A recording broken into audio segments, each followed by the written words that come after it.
Welcome to Here is Where We Meet, an original podcast series produced by Tank. I'm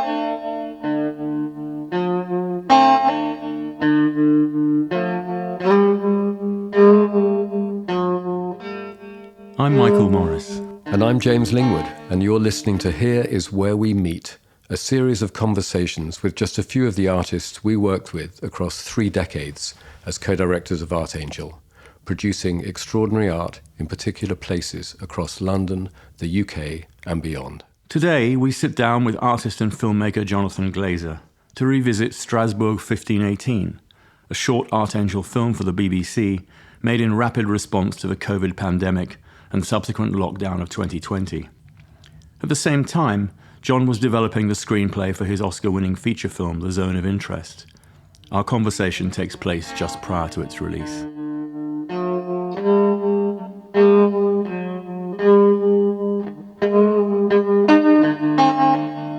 James and I, over the years, developed all kinds of shorthands for describing what Artangel does. And one of the things we used to say is, the projects are a response to a site or a situation. And it was, I think, the only time that we were responding to a situation which everybody in the world identified with was your project, Strasbourg 1518, a short film developed in 10 short weeks during the 2020 lockdown. And I think we should begin by asking for you to sort of recollect how that came to be and why. There's a rhythm to the way you prepare for a film or any piece of work, isn't there, that you're sort of... I was ready. I was in the starting blocks. So I had all of that. I was adrenalized. And I felt fit for that particular purpose. And then suddenly it's taken away. And I didn't know what to do with that energy, really. So I felt bereft without it. I always feel pretty bereft without a thing in my head that I'm developing or thinking about or auditioning or whatever it is. We talked a bit during the pandemic anyway. I think before I'd had the idea. Well, I think we talked about the far pandemic, as probably. The fact that we couldn't do what it was Right. that we were planning to do. Right. We'll come back to that. But actually, how to make sense. I mean, James and I all spoke many times a day about how to continue running Artangel when we weren't together with our colleagues. How to use Zoom, which we'd never heard of. And Zoom became something very important in the project we made with you. Yes.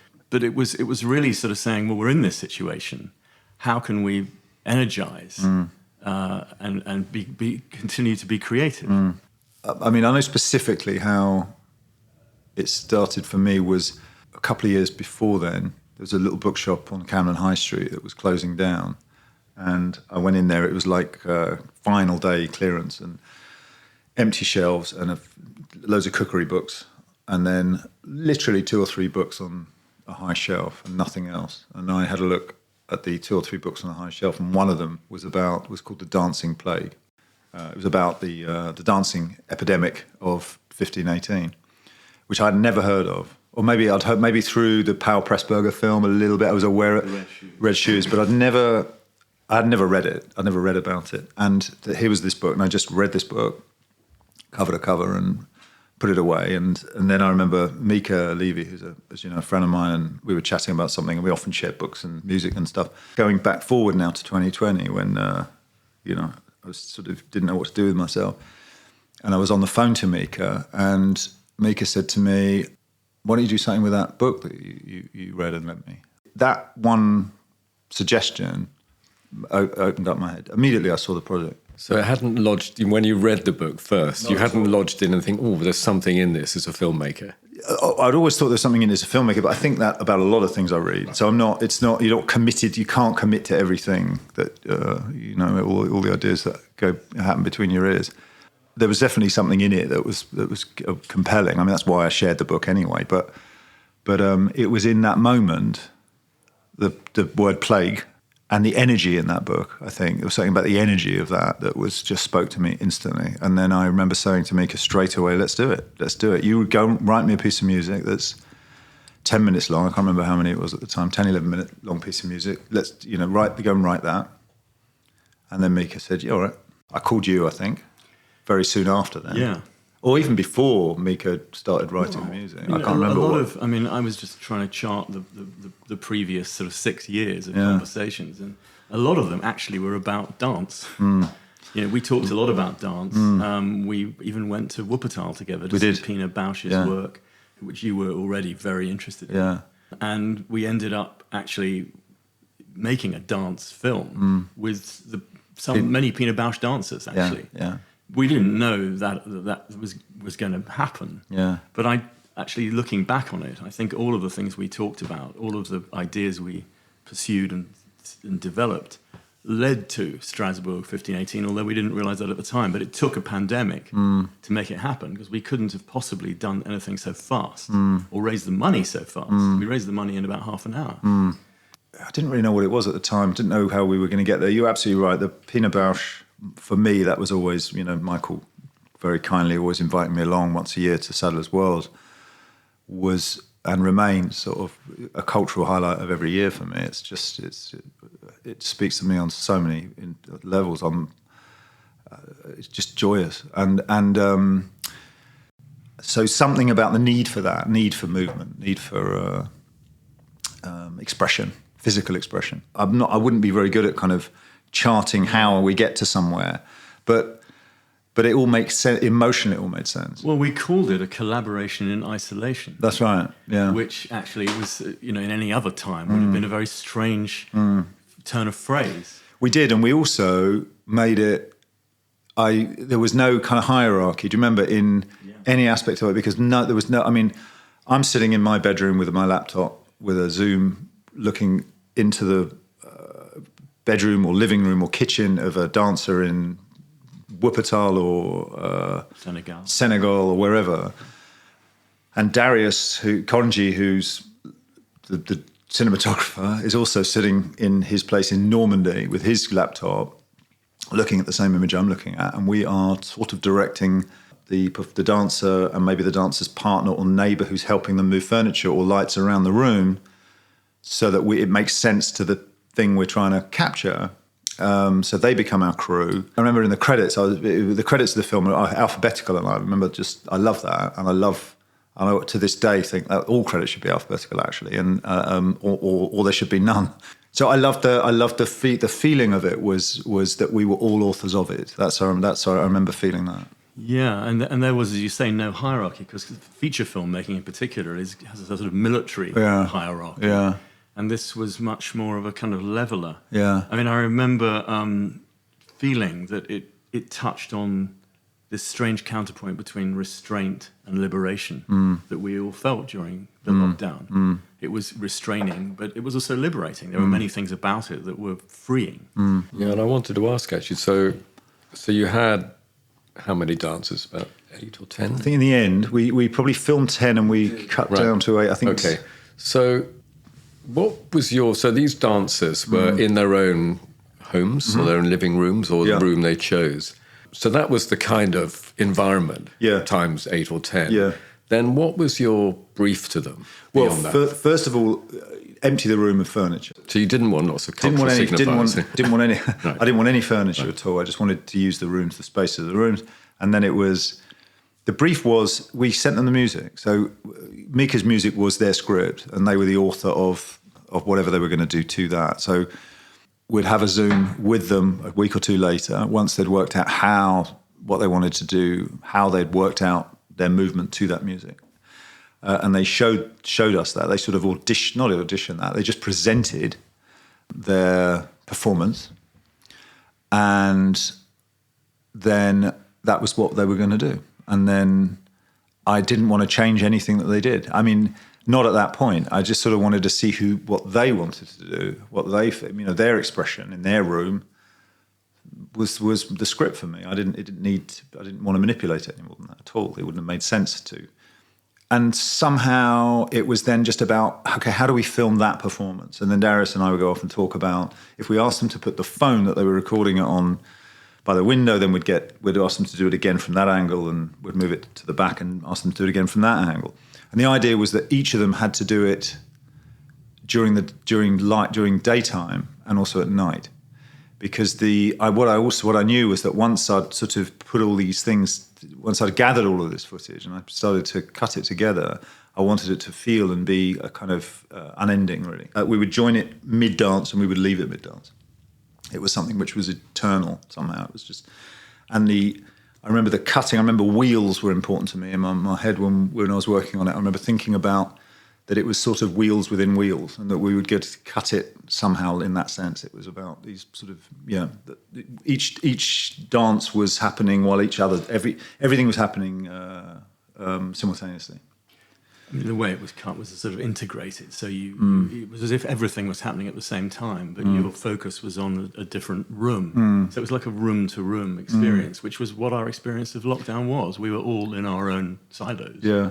What's interesting and surprising in the way that we cut it and in the feeling of the film, I haven't seen the film really since we made it, since we finished it, but I remember thinking that when you first watch, you're watching people in their own rooms, and then somehow they all become the same person in one room. In some way, it becomes one creature or something. It's very interesting how I remember that sensation. Once lockdown had passed, we talked briefly about trying to do a version which was like an installation. But we were particularly keen on Andre, one of the male Pina Bausch dancers, who just did this extraordinary sort of dance to the death of exhaustion, and thinking about where that should go. And that was a sort of futile conversation, really, because it wasn't the right thing to do. Well, there was something, just as, if you like, the symmetry of, from one group of rooms, around the world to, obviously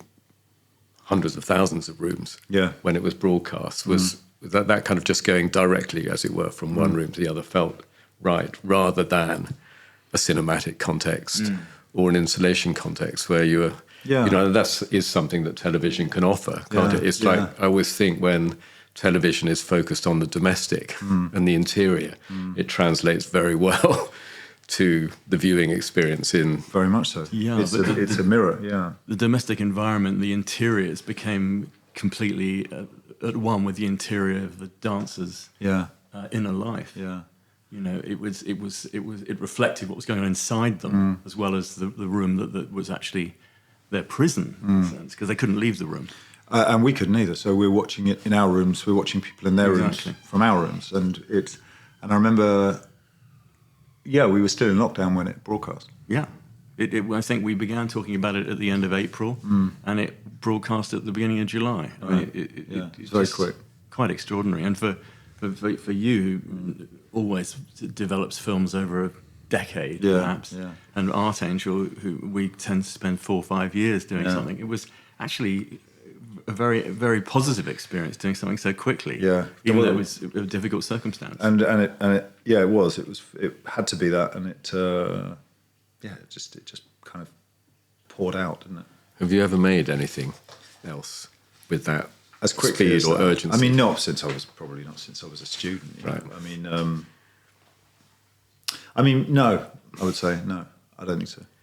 And also, because I'm usually I'm in control of the ingredients more. I need to be in control of more of the ingredients before I begin.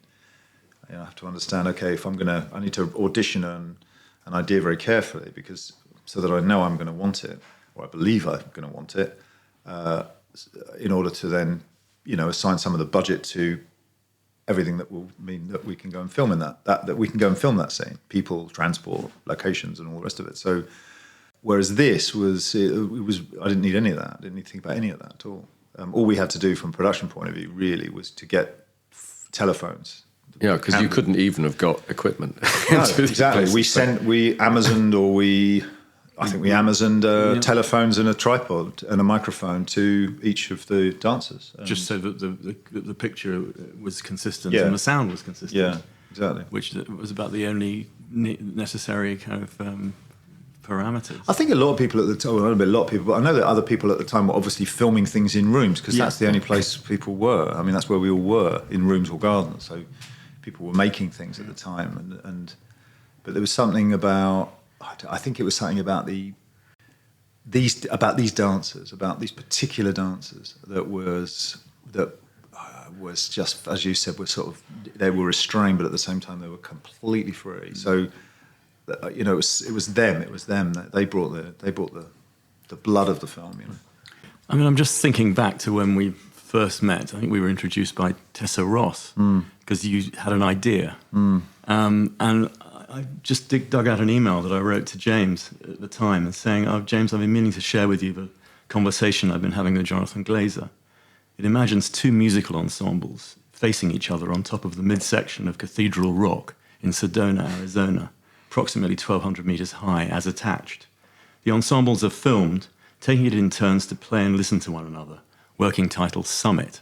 I mean, that idea could not be more opposite to what we actually did with Strasbourg 1518. And I've often wondered how you feel about that project sort of not seeing the light of day. I'm still interested in that project. I'm interested. I'm quite interested in projects that haven't been made. So I think we might have even talked about it a couple of years after that, of what it might be like to exhibit something that hasn't been made, something that hasn't been achieved, hasn't been fulfilled. Because the way you read it there, it sounded great. Well, there's a bit I didn't read, which is an example of what they might play is Ya Raya, written by an Algerian, Darmani El Harachi. It's widely performed in Hebrew and in Arabic. The idea was about having a summit between basically an Israeli orchestra and a Palestinian orchestra. The idea was that they would play each other's music of national identity to one another. And I was fascinated by this idea of it happening on this slither of rock, this perilous slither of rock that they both essentially had to share, were forced to share. And I was interested in the faces of the listeners. It was maybe even more so than the music that was being played that they were listening to. So I thought there was something very powerful in that, and that's what we started talking about. And you know, looking back, it was, I think, a very naive idea, but there's still something in it. I mean, we actually tested it out on a young Palestinian musician, if you remember, who actually was quite radically opposed to it. Yeah. I mean, it'd be interesting to imagine what she'd feel now, more radically opposed. I would imagine, of course. I remember talking to you about it, James, and you know, and as I described it, it seemed sort of impossible, but we quite regularly took on impossible ideas. Yeah. But it then morphed into something else. Yeah. Which was to do with running. Yeah. How did it get to there? Well, I think we were sort of, when we met this young flautist who we were sort of somehow slightly ashamed that we hadn't realised that it was naive. Yeah. And so sort of put it to one side. It was a slap in the face, actually. A very important one. Yes. I learned a great deal from it. Yes, yes.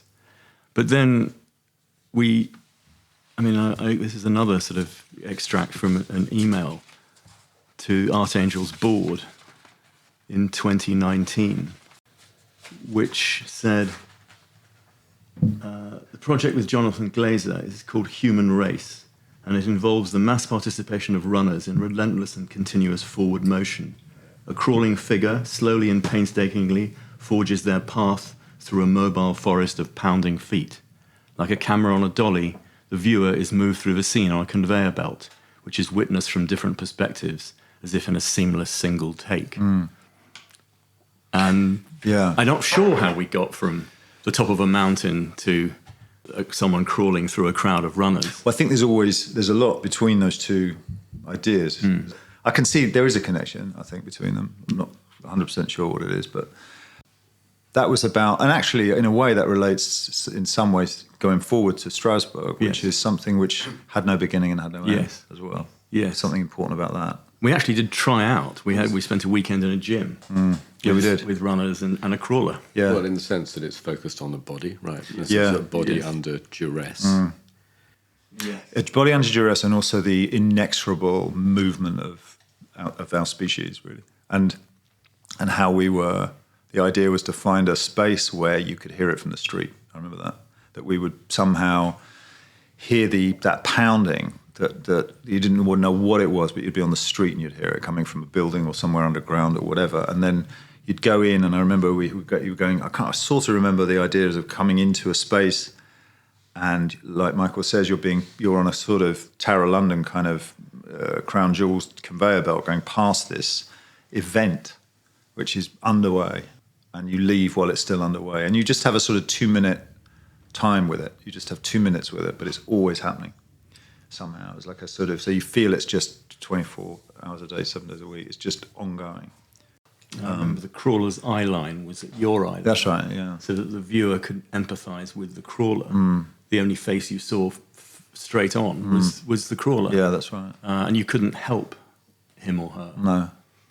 Because there was a glass separating you. It's a very strange time between projects for me. Between something which you are obsessed with for years, day and night, that occupies the most of my headspace, and then it's gone. You're sort of putting your antenna out again and trying to brush up against things and see, and you sort of don't trust. You don't necessarily trust all of the things that you are brushing up against, even though they feel like good ideas. So you're referring to the new feature film? Yeah, from the new feature, right. but I'm sort of more of like be where your feet are. That's what I'm thinking right now is where are my feet? Right. I've just realised that the 10 years that we've been talking correspond to the 10 years that you developed Zone. That's right. And you shared quite a few versions of the screenplay whilst we were working on these various projects. Yeah, we talked a lot about Zone of Interest. I was aware that it was sort of bubbling away. Off centre, but it was, of course, central for you. Yeah, it was the thing that was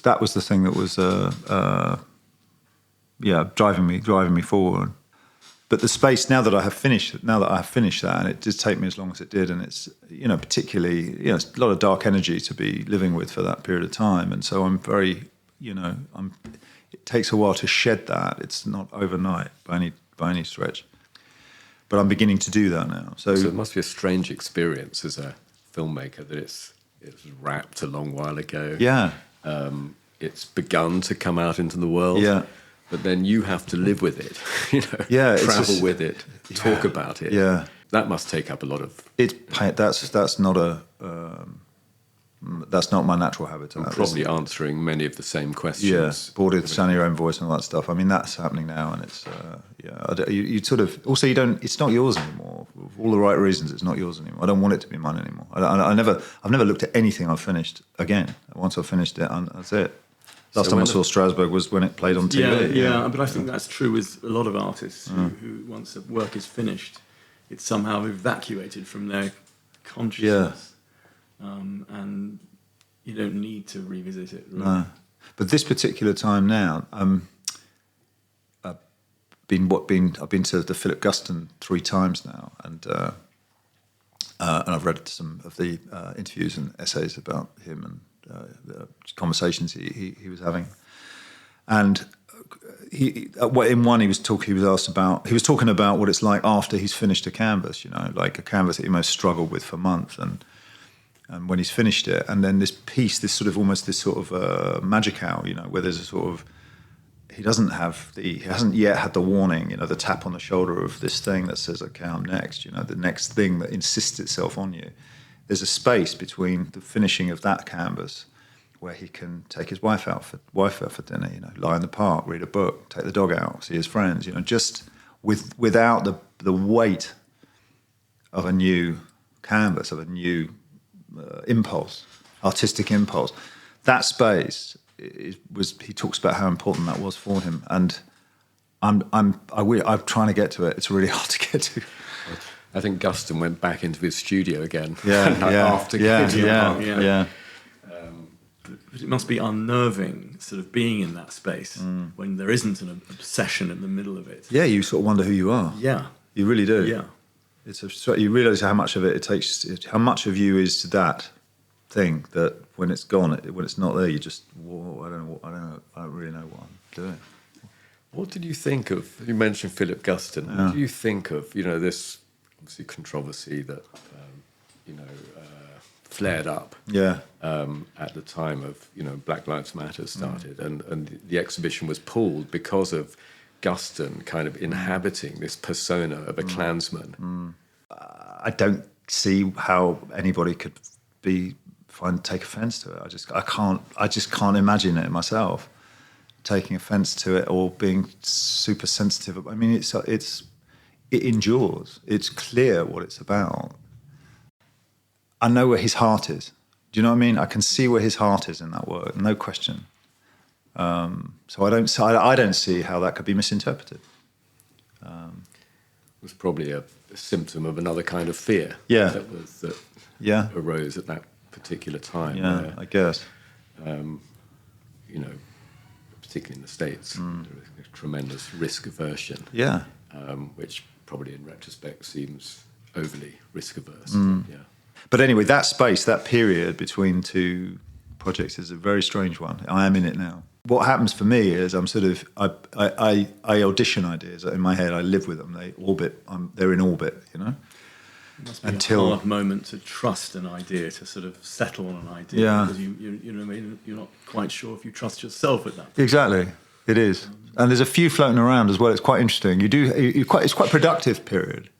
Theoretically productive. I mean, one of the questions we were asked so often, and it's impossible to answer, is where do ideas come from? And we don't really know that. We ironically know with Strasbourg exactly where the idea came from. That's very clear. But I just think this question that artists often get, where do you get your ideas from, is not possible to answer. I don't think I've never read a good one. I've never read a good answer, or a clear answer. Or an answer. It's like being asked. It's like being asked what your influences are. Yeah. And your influences can be so many things that happen that that happen peripherally. That enter your consciousness without you even really knowing about it. Yeah. And sometimes and then it re-emerges. Yeah. It could be 100 things a day. Yeah. But the other thing, ideas are treacherous as well, because you always know another one's coming along. So to your point, it's like to attach yourself to something. Like right now, I'm attached to something. I'm really attached to this new idea I had, which wasn't in my thinking a week ago. And the other things I've been thinking about for the last 6 months, I'm not thinking about now. That doesn't mean I trust this new one. It sounds like you test them to destruction. I do. I absolutely do. Yeah, I do. I test, and if they're still around, it's like if they're still around, then I'm like, okay, come on then. It feels like that for me. You'll take the idea for a walk. Kind of. I'd be like, okay, you're still around. You haven't had the hint. You haven't got the message. Okay, then you're still there. Then there's something to it.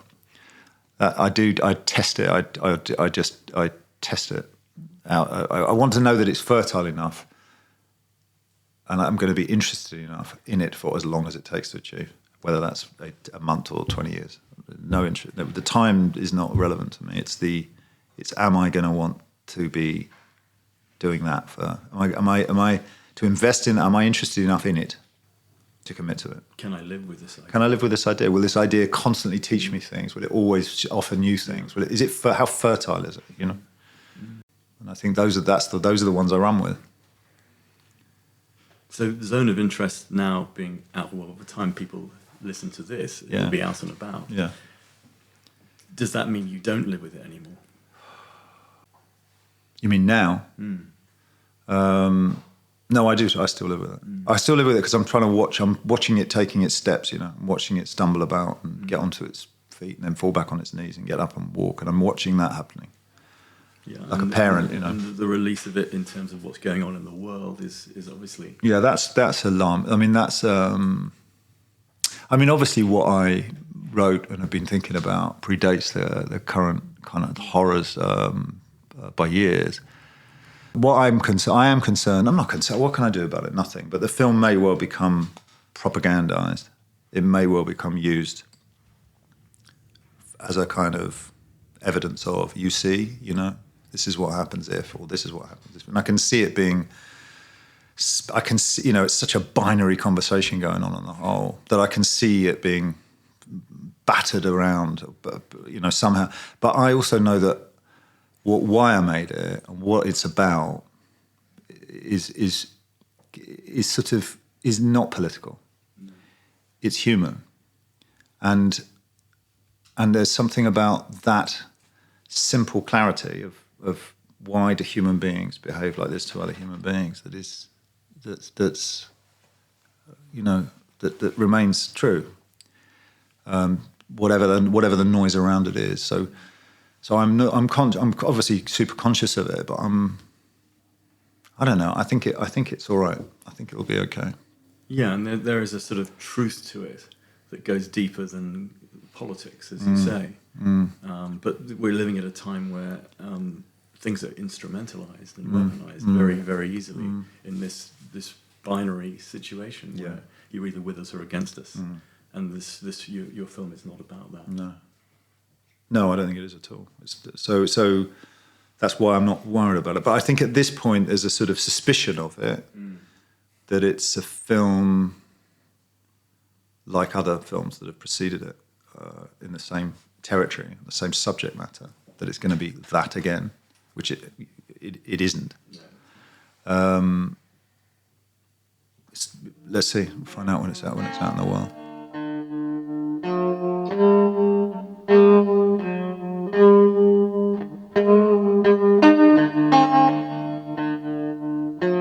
Here's Where We Meet is devised by James Lingwood and Michael Morris, co-directors of Artangel from 1991 to 2023. The theme is composed by PJ Harvey. Millie Roberts is the production manager, and Matteo Pini is the editor. Nell Whitaker, Sorab Golsorki-Ainsley, and Thomas Ruche are executive producers. Otomi Larcher is the graphic designer, and Stephen Lewin is the audio engineer. Here is Where We Meet is an original podcast by Tank and is available on all good podcast platforms. The series is dedicated to the memory of John Berger, from whose book of imaginary conversations its title is taken.